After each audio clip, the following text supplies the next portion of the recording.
명왕성은 태양계에서 유일하게 행성 자격을 박탈당한 천체입니다. 1930년에 발견된 이후 76년 동안 당당히 9번째 행성이었는데 2006년 어느 날 갑자기 퇴출당했거든요. 도대체 무슨 일이 있었던 걸까요? 더 이상한 건 명왕성만 억울한 게 아니라는 겁니다. 사실 과거에는 태양계에 행성이 100개가 넘었던 시절도 있었거든요. 지금은 8개만 남았지만요. 그리고 명왕성은 텅 빈 우주 공간을 중심으로 빙글빙글 돌고 있습니다. 마치 보이지 않는 블랙홀이라도 있는 것처럼요. 게다가 명왕성은 태양에서 지구보다 40배나 멀리 떨어져 있어서 어둠 속에 잠겨 있어야 정상인데 탐사선이 보내온 사진들을 보면 생각보다 훨씬 환하게 보입니다. 이게 어떻게 가능한 걸까요?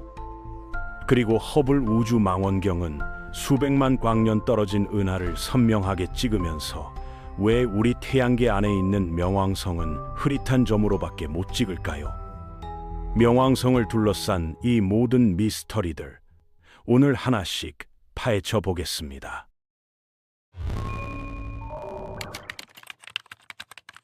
먼저 가장 많은 사람들이 궁금해하는 질문부터 시작해 볼까요? 왜 명왕성은 더 이상 행성이 아닐까요? 사실 이 질문에 답하려면 과거로 거슬러 올라가야 합니다. 태양계의 행성 개수는 시대마다 계속 바뀌어 왔거든요. 고대 그리스 시대에는 맨눈으로 보이는 수성, 금성, 화성, 목성, 토성 이렇게 5개만 행성으로 여겼습니다. 그리스인들은 태양과 달까지 행성 목록에 넣으려고 했지만 이 아이디어는 별로 인기를 끌지 못했죠. 당시 사람들에게 행성이라는 개념은 하늘을 떠도는 별이라는 뜻이었으니까요. 1700년대 후반에 천왕성이 발견되면서 상황이 완전히 바뀝니다. 당시 사람들은 맨눈에 보이는 5개 이상의 행성이 존재한다는 상상조차 하지 못했거든요. 천왕성의 발견은 그야말로 혁명이었습니다. 우주에 대한 인류의 이해가 완전히 뒤집어진 순간이었죠. 그리고 이후로 행성 후보들이 우후죽순 발견되기 시작했어요. 세레스, 베스타, 팔라스, 주노 같은 천체들이 발견됐는데 이것들은 전부 화성과 목성 사이에 있는 소행성대에 속한 천체들입니다.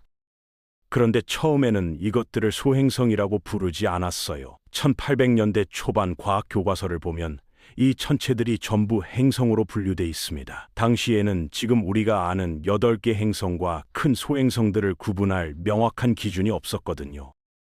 천문학자들은 새로운 천체가 발견될 때마다 그냥 행성 목록에 추가했습니다. 1800년대 중반에 해왕성도 발견됐고 불과 몇십 년 만에 행성 목록이 엄청나게 길어졌습니다. 지금의 8개 행성과 수많은 소행성들이 뒤섞여 있었던 거죠.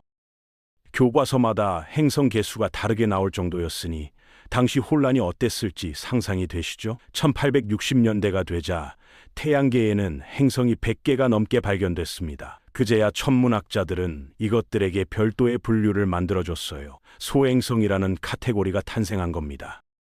소행성은 별처럼 보이지만 하늘을 가로질러 움직이는 천체로 정의됐죠. 행성과 소행성을 구분하는 첫 번째 시도였던 세뇨입니다. 그러니까 팔라스나 주노가 왜 행성이 아니냐고 따지는 건 명왕성 문제와 똑같은 상황인 셈입니다. 역사는 반복되는 거죠. 1930년에 명왕성이 발견됐을 때는 엄청난 흥분이 일었습니다. 그렇게 크고 먼 천체를 찾아냈다는 사실에 모두가 열광했고 명왕성은 당연히 행성으로 분류됐죠. 미국인 클라이드 톨보가 발견한 최초의 미국제 행성이라는 자부심도 컸습니다. 하지만 몇십 년이 지나면서 명왕성이 다른 행성들과는 좀 다르다는 게 밝혀졌습니다. 우리가 아는 행성들은 대부분 원형에 가까운 궤도를 가지고 있고 태양계 평면과 거의 일치하는 궤도를 돌거든요. 그런데 명왕성은 태양계 평면에서 비스듬하게 기울어진 궤도를 돌고 있고 궤도가 너무 타원형이라서 공전하다 보면 해왕성보다 태양에 가까워지는 순간도 있습니다. 실제로 1979년부터 1999년까지 20년 동안은 명왕성이 해왕성보다 태양에 가까이 있었어요. 하지만 명왕성은 워낙 독특했기 때문에 그래도 행성이라고 불러도 괜찮다고 여겨졌어요. 특이한 행성이라는 정도로만 생각했던 거죠. 문제는 1970년대에 터졌습니다. 명왕성의 크기가 예상보다 훨씬 작다는 게 밝혀진 거죠. 처음 발견했을 때는 지구 정도 크기일 거라고 생각했는데 관측 기술이 발전하면서 계속 추정치가 줄어들었습니다. 질량을 재보니까 우리 달의 6분의 1밖에 안 됐습니다. 지름도 달보다 조금 클 뿐이고요. 이건 좀 곤란한 상황이었어요. 명왕성을 행성이라고 부르면서 우리 달은 왜 행성이 아니냐는 질문에 답하기 어려웠거든요. 달이 명왕성보다 훨씬 크니까요. 1990년대에 들어서면서 명왕성의 입지는 더욱 좁아졌습니다. 망원경 기술이 엄청나게 발전하면서 명왕성 궤도 주변에서 다른 천체들이 속속 발견되기 시작한 겁니다. 소행성대가 발견됐을 때와 똑같은 상황이 벌어진 거죠. 해왕성 궤도 너머에 또 다른 띠가 있다는 게 분명해졌고, 이게 바로 카이퍼 벨트입니다. 지금도 계속 천체들이 발견되고 있는데 가장 유명한 것들로는 에리스, 세드나, 하우메아, 마케마케 같은 것들이 있죠. 정말 엄청나게 많이 발견됐습니다. 목록을 보면 수백 개가 넘어요. 2006년에 국제천문연맹은 더 이상 미룰 수 없다고 판단했습니다. 행성이라는 단어에 대한 새로운 정의를 내려야 할 때가 온 거죠. 에리스라는 천체가 발견됐는데 명왕성보다 더 크게 보였거든요. 만약 명왕성이 행성이라면 에리스도 행성으로 불러야 하는 거고, 그럼 앞으로 발견될 수백 개의 비슷한 천체들도 전부 행성이 되는 겁니다. 결국 행성의 조건을 이렇게 정했습니다. 첫째, 태양 주위를 도는 천체여야 하고, 둘째, 자체 중력으로 거의 둥근 모양을 유지할 만큼 충분한 질량을 가져야 하며, 셋째, 궤도 주변을 깨끗이 비워놓았어야 합니다. 명왕성은 처음 두 조건은 만족하는데 세 번째 조건에서 탈락했어요. 카이퍼 벨트 안에 있다 보니 궤도를 깨끗이 비우지 못한 거죠. 어떤 사람들은 다른 행성들도 궤도에 소행성이 많은데 왜 명왕성만 문제냐고 반박합니다. 하지만 주변에 소행성 몇 개 있는 것과 아예 소행성 띠 안에 있는 건 차원이 다른 얘기거든요. 지구나 목성 주변에 떠다니는 소행성들은 그 행성의 중력에 의해 잡혀 있는 것들이지만, 명왕성은 카이퍼 벨트라는 거대한 천체 무리 속에서 그냥 그중 하나로 떠다니는 겁니다. 명왕성은 이제 외행성으로 분류됩니다. 행성과 거의 비슷한데 궤도를 깨끗이 비울 만큼 질량이 크지 않은 천체라는 뜻이죠. 이걸 명왕성에 대한 모욕으로 볼 필요는 없습니다. 오히려 이 새로운 발견들 덕분에 우리는 완전히 새로운 종류의 천체들에 대해 배울 수 있게 됐거든요. 우주를 이해하는 방식이 더 정교해진 겁니다. 그럼 이제 두 번째 질문으로 넘어가 볼까요? 왜 명왕성과 그 위성 카론은 텅 빈 공간을 중심으로 돌고 있을까요? 이 사실을 처음 듣는 분들도 있을 텐데 알고 나면 정말 신기합니다. 그 자리에 보이지 않는 뭔가가 있는 걸까요? 어쩌면 아주 작은 블랙홀이라도 숨어 있는 건 아닐까요? 2015년에 뉴 호라이즌스 탐사선이 명왕성에 접근하면서 이 현상을 가까이서 자세히 관찰했습니다. 탐사선이 보내온 영상을 보면 명왕성과 카론이 정말로 빈 공간을 중심으로 춤을 추듯 돌고 있거든요. 하지만 사실 블랙홀 같은 건 필요 없어요. 과학자들은 뉴 호라이즌스가 도착하기 전부터 이미 이런 현상을 예상하고 있었습니다. 그 자리에 아무것도 발견하지 못했는데도 말이죠. 왜냐하면 우주에 있는 모든 천체가 사실은 무게중심을 기준으로 돌고 있기 때문입니다. 명왕성만 특별한 게 아니에요. 무게중심이라는 건 두 물체 사이의 질량 중심점을 말하는데, 대부분의 행성들은 위성보다 질량이 훨씬 크기 때문에 무게중심이 행성 내부에 위치하게 됩니다. 그래서 행성이 약간 흔들리는 것처럼 보이는 거죠. 위성의 중력이 행성을 잡아당기면서 생기는 현상입니다. 지구와 달 사이에도 무게중심이 있는데 지구가 달보다 훨씬 무겁기 때문에 그 무게중심은 지구 내부 깊숙한 곳에 있습니다. 그런데 명왕성과 카론은 질량이 비슷한 편이에요. 카론의 질량이 명왕성의 약 8분의 1 정도 되거든요. 이 정도면 다른 행성 위성 관계와는 비교가 안 될 정도로 비슷한 겁니다. 그러다 보니 무게중심이 명왕성 바깥에 생기는 겁니다. 정확히는 명왕성 표면에서 약 2000km 떨어진 우주 공간에 무게중심이 있어요. 그래서 마치 우주 공간에 있는 보이지 않는 물체 주위를 빙빙 도는 것처럼 보이는 거죠. 어떤 과학자들은 명왕성과 카론을 이중 행성계라고 부르기도 합니다. 위성이라기보다는 두 개의 행성이 서로를 돌고 있다고 보는 게 더 정확하다는 거예요. 태양계에서 이런 일이 벌어지는 곳이 한 곳 더 있습니다. 놀랍게도 태양과 목성 사이에서도 같은 현상이 일어나거든요. 목성이 워낙 거대해서 태양, 목성 무게중심이 태양 표면 바깥에 있습니다.